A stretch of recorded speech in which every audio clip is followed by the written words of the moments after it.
We never hear him talk. Because you don't do. Your physique You can't talk. You can't talk. Now. You got can't talk. no muscles, so his muscles gone. His voice is gone. Hey, look at that. Hey, talk that shit. His is gone. Hey, you can't train that. You can't train that jaw. You gonna get fucked. Oh my God. All I say is, Bill, what was said yesterday? what the hell? Devin needed his daddy here. Happened to Ryan Garcia. This is not the same Ryan Garcia. No. At all. No. I got Rolly, multiple listen, personalities. Rolly Romero, listen, everyone tune I got in. multiple Make personalities. sense. This is going to be And a you don't great want to fight. see the crazy one. You Wait, want to wait. see the crazy personality. Wait, listen. Anyways, we did been doing some research for Mario. He fought Keith Thurman with 10-ounce gloves. We don't want that. We want 8-ounce. What's that? Keith Thurman, he fought him with 10-ounce gloves. We want 8-ounce. So we want to know what decision you're gonna make. Are you gonna do 8-ounce or 10-ounce? I want it 8. I want to go at it straight up. Oh, 8? We want the It's danger. already determined. We already got our 8 ounces. Okay, so we're doing 8.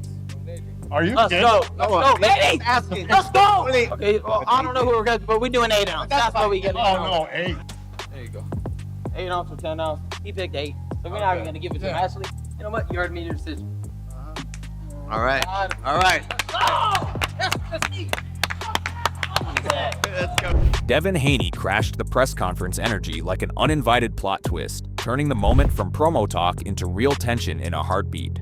I'm not a You and your cheerleader. son is some For a bitches. great You the fight biggest with bitch out of all of them. You're a You a great- big. Listen, That's you're why a you was a good big for right. half a fight. You a Listen. You a little. You a bitch. Oh, it's coming back. It's coming back. Get him.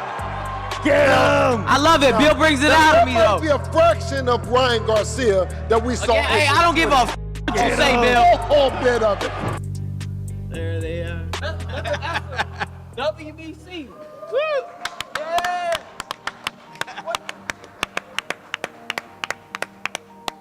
Whatever.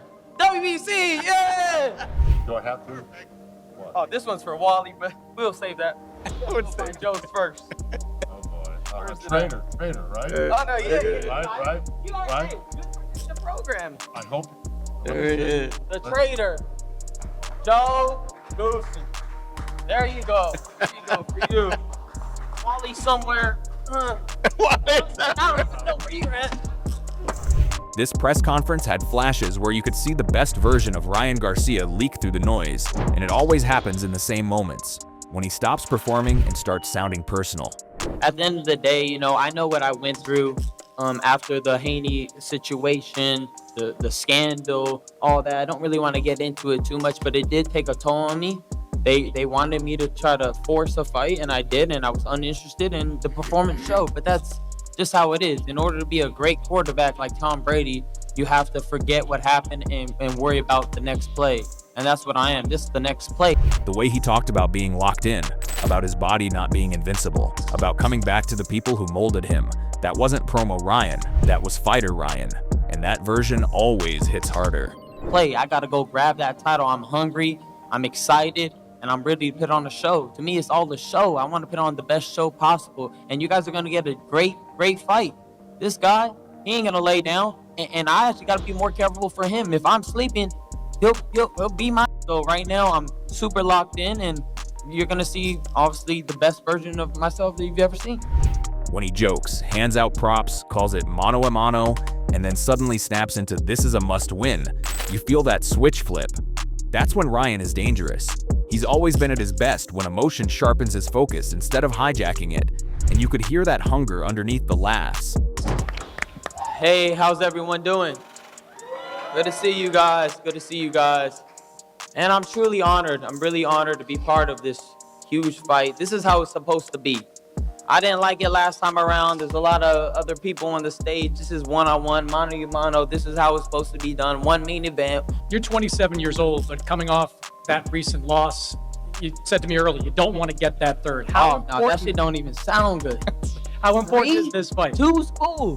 3 is too much. You know what I mean? 2, yeah, okay, I could work with that. I could build, 3 is like, damn, you really losing. So, I don't want to get this third loss at all. He don't want to get it. It's debatable that he lost his last fight, but, it was called a draw. But you know, at the end of the day, I think we don't want to lose, and we're both at this moment, so that's why I think this is gonna be a very sleeper fight. Then the whole thing pivots once Mario Barrios steps in, because Barrios doesn't sell moments, he survives them. His calm, almost dismissive tone is low-key confidence, the kind that says, I've been here with bigger names and tougher nights. That we're gonna get a Ryan that's 100%, and you know, that makes me happy to hear. So you know, when I will put on the 21st, there ain't gonna be no excuses. But yeah, you know, like you said, y'all know what I get. I mean, y'all know what y'all get when I step in the ring. I don't quit on my knee. You know, I always, you know, go out there and... Haney said the same thing, literally line for line. Anyways. He got it to work. You're going to get it. Like, for the boxing fans are going to get a great fight. And, you know, this ain't a fight that you guys want to miss. Thank you. And when Joe Goosen talks about bringing 120% while Ryan brings 100, that's not trash talk. That's a warning about pace, rounds, and attrition. The tension spikes when Ryan brings up loyalty, old camps, and hurt feelings. Because now this isn't just skills, it's memory versus momentum. Again, thank you for the time we had together, guys, and I know it's going to be a great fight. I know you're working hard. How could you, Joe? That's messed up. Pardon? I said, how could you? That's messed up. What's messed up? You know what I said? I mean, just can't believe you're doing this to me. That's insane. What? You hurt my heart. Well, I'm still not You sure. broke my heart. It's over. It's over. We're done. Again? We're done. Yeah, I'm breaking up with you again. Now, how did I do that? You just broke my heart. Just move on. You've got Henry Garcia talking father-son destiny, Goosen talking pure business, and Barrios quietly reminding everyone he keeps getting up no matter how ugly it gets. The gloves debate, the cuts talk, the jokes, the awkward laughs. All of it builds one truth. This isn't a clean chess match. It's going to be messy, physical, and emotional. Ryan's best moments come from belief and urgency. Barrios' best moments come when fights turn uncomfortable. And when those two collide, the press conference stops being theater and starts feeling like a preview. So the 147-pound weight class is serious business. And like I said before, watching Ryan right now, you know, puts a smile on my face, because I think we're gonna see the old Ryan that we've seen in the ring, who is determined, who is strong, who wants to go out there and just knock your head off. And the energy slides perfectly from the stage chaos into the studio honesty once Chris Algieri starts talking, because now the noise drops and the uncomfortable truth creeps in. Chris doesn't even bother pretending this is about deserving anymore. He flat out says Ryan Garcia doesn't earn a title shot off a loss, and then immediately shrugs like, yeah, welcome to boxing. Stars don't wait their turn. And he's right. We can complain, tweet, argue morality all day, but when Ryan Garcia walks into the room, eyeballs follow, tickets move, and suddenly rules get flexible. What I like is how Algieri doesn't sugarcoat Ryan either. He calls him the wild card he is. Reminds you that one version of Ryan drops Devin Haney like it's a glitch in the Matrix, and another version sleepwalks into the Rolly Romero fight like he left the oven on at home. Yes, of course. And is he deserving? No, absolutely not. We all know that. We know that. He knows that. You can't go off of losses and go right into world title fights. It's you know, it's laughable. But when you're a superstar, and Ryan is that, he's a global star, you can do that. Manny Pacquiao comes out of retirement, 5 years, steps right into a world title fight. Okay, you know, like, yeah, is it right? No. Does he deserve it? No. But does it happen? Yes. And does it work? Yes. And is this going to work? Yes. So it is what it is. That's the entire fight right there. Not Ryan versus Mario Barrios, but Ryan versus consistency. And when Chris breaks down Barrios, there's no hype, just reality. Basic, solid, durable, and that's exactly why he's dangerous. Basic fighters don't beat themselves. They wait. They let you make decisions. Algieri nails it when he says if Ryan doesn't show up sharp, Basic will absolutely embarrass Brilliant.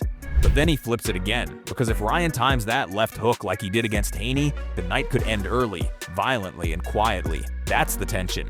That's why we're all watching, even while admitting the math doesn't add up. Chris keeps circling it like a warning sign. You can't predict Ryan because Ryan doesn't always know who he's bringing to the ring. And that's not disrespect. That's the most honest scouting report in boxing. This fight isn't about rankings, belts, or narratives. It's about whether chaos finally grows discipline, or discipline calmly outlasts chaos under the lights. And I think the implications for the winner here, especially if it's Ryan, are huge. So, but again, Ryan is one of the biggest question marks in the game. super talented guy, but sometimes does not show up. Rolly Romero, you know, people were talking about him walking through Rolly's like it was nothing, and then he ends up taking a loss, getting dropped and losing. So there's I don't know exactly who's going to win this fight, because that's when it comes to Ryan, any prediction you make, it can go completely opposite way. And the handoff from Algieri's studio logic into Conor Benn's street-level honesty is smooth because Conor doesn't analyze Ryan Garcia like a pundit. He reacts like a fighter who's lived through chaos and knows what it smells like. When he says he's leaning Barrios because Ryan is a liability, that's not hate, that's a diagnosis. Benn isn't questioning talent, he's questioning reliability, and in boxing, that's a much colder critique. He flat out says consistency beats everything, and that's where Mario Barrios starts looking dangerous without saying a word. Barrios doesn't need viral moments, he needs rounds, rhythm, and someone across from him who might blink. And when Conor talks about Ryan's adversity, you can hear the empathy, but also the warning. He's basically saying, I know how hard it is to come back when life punches at first, and if you don't have the right people around you, it shows in the ring. Ryan or Barrios, who are you favoring? Barrios, I think Ryan will... Oh man, I think Barrios is going to do it. I just think Ryan's a liability, you just don't know what to expect, and I feel like in a game where you have to be consistent, Barrios is consistent, and consistency beats anything else, you know, but I think I'd like to do Rolly in May. Rolly in May at the O2 Arena. That's a good fight. I think so. I think it sells at the O2 Arena in, you know, a couple of days. That Rolly Romero fight comes up for a reason. Benn doesn't dwell on the knockdowns or the optics. He says Ryan wasn't prepared, full stop. Then he drops the line that really changes the temperature. Training with your dad in the living room doesn't inspire confidence at this level. Not because fathers can't coach, but because accountability changes when comfort creeps in. Benn frames Barrios as the opposite energy, a guy fighting for pride, for legacy, for the hard stuff that doesn't trend. And yeah, that fighting for clicks versus fighting for meaning contrast hits because it's uncomfortable, not because it's dramatic. Conor isn't saying Ryan Garcia can't win. He's saying the version that smashed Haney needs to show up, not the version still negotiating with his own discipline. That's the tension. Barrios doesn't need to be spectacular. He just needs to be himself for 12 rounds. And if Ryan wavers even a little, Benn's read is clear. Steady hands usually beat fast hands when the night gets long. Is he prepared now? You know, he looks unbelievable in the Haney fight. He smashed Haney to pieces. You know, so hopefully he pulls himself together, or has pulled himself together. The fact that he's training with his dad in his living room doesn't give me good signs. He's making influencer money. So why is he gonna choose to do a hard sport where you have, you know, true hard fighting Mexican like Barrios, who's coming and fighting with pride, fighting with his balls, fighting with dignity, fighting for legacy. Very different for someone who's fighting for clicks and views. And just when Conor Benn framed the whole thing like a therapist diagnosing instability versus discipline, Rolly Romero kicks the door in and says, nah, I'm not here to diagnose anything. I'm here to laugh at the uncertainty. That's classic Rolly. He doesn't pretend to know which Ryan Garcia is showing up. He weaponizes the fact that nobody knows. When he shrugs and says, what are you guys expecting? That's not dodging the question, that's him pointing at the chaos and saying this is the fight. And when he jokes that Ryan might still have PTSD from him, that's Rolly mixing humor with pressure, because buried under the jokes is the reminder that the Romero fight exposed something real. He keeps circling the same idea from different angles. Unpredictability isn't mystique, it's risk. I laughed when he cracked the streaming jokes in the bank account running dry line. But that's Rolly doing what Rolly does best, poking at image versus reality. We're uncertain what kind of Ryan we're gonna get, right? Like what kind of, well, how's he gonna see him come into the fight? Conor Benn said that. Algieri said that we don't know what to expect. What kind of Ryan? If we get a Ryan, obviously focused and training, then he could beat a good fight versus Barrios. So what do you think? I don't know what I think. You know, like I said, Gotta give me something, Rolly. I tell you, for all we know, he might still have PTSD from me. Think so? Yeah. Would you come out on a stream with him? Because now he's streaming. Would you be on a stream with Ryan? Oh, sounds like the bank account's running dry. He's basically saying Ryan lives in content mode, and boxing doesn't care about content when the bell rings. Then he pivots back to the actual fight and, without breaking character, reinforces what Benn already hinted at. Consistency matters. You don't need to hate Ryan to question whether he's locked in. Rolly doesn't even argue it, he just keeps saying, I don't know, and somehow that lands harder than a prediction. Even when Mario Barrios comes up, Rolly doesn't hype him like a salesman, he frames him like a known quantity. Pride, aggression, dignity, no mystery. That contrast does all the talking. And the funniest part is Rolly refusing to commit to outcomes, telling everyone to stop predicting and just watch the show, because that's actually honest. He's not selling certainty, he's selling volatility. Whether he's joking about free bottles, sidestepping serious questions, or half-trolling Ryan's preparation, the message stays the same. If Ryan shows up focused, he's dangerous. If not, the sport eats him alive. Rolly isn't choosing sides. He's reminding you that boxing doesn't reward vibes, it rewards who's ready when it matters. I am not thinking about fighting or any of that stuff. I am just here enjoying my time here in the cold. What are we expecting from Ryan and Barrios? You know, you beat Ryan recently. Devin was very outspoken about how he looked bad in that fight. What kind of Ryan do we expect coming into that fight versus Mario Barrios? I don't know. What are you guys all expecting? So when you stack all of this together, the picture gets clear without getting simple. Ryan Garcia's side is built on volatility, belief, and moments where emotion sharpens into something special, while Mario Barrios' side is built on repetition, durability, and being the same guy no matter how loud the room gets. The press conference showed flashes of the best Ryan, the honest Ryan, the one who sounds dangerous when he stops performing.